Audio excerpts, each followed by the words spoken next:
It's a perfect color for autumn. Hi, it's Bud Wilkinson. Today it's a story about a 1976 Chevrolet Corvette Stingray in bright orange. It just keeps getting better. A 1976 Chevrolet Corvette Stingray owned by Don Truskowskis of Harwinton, Connecticut, that he keeps tinkering with.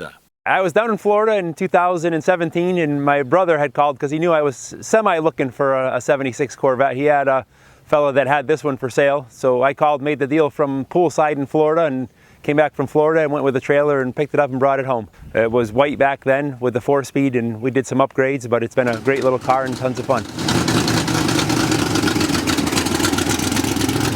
We started with the 5-speed upgrade because I wanted to drive it back to Florida, so we put the 5-speed in it and actually did take a trip to Florida back in 2019, and it's great to have that extra gear on the highway, fuel mileage, and then just the sound and convenience.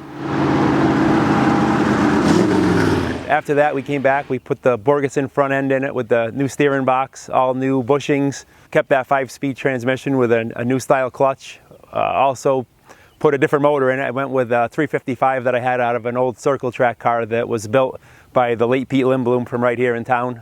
Put that motor in there, we did the side pipes, and then had 6 or 7 layers of paint on it, so we took it back to fiberglass and then put the crushed orange that's on there now. There's a story behind how the exterior color came to be. About the same time we were doing the car, maybe 20 or 21, we were down at Terryville Chevrolet and they had the Hot Wheels crushed Camaro there that I really liked. But I didn't want to buy the car, I just wanted to steal the color, so we ended up putting that color on this car. This Stingray is an example of the C3 or third generation Corvette. The model was built from the 1968 through the 1982 model year. I drive it sometimes up to town meetings. I drive it to go get some parts. We drive it more than you probably would most classic cars. It's a little bit front heavy. It handles pretty well. A lot of the issues with those C3 Corvettes is you can't get a lot of caster in the alignment. So if there's a dart in the road or something, a dip in the road, it will tend to follow that a little bit more than the newer stuff.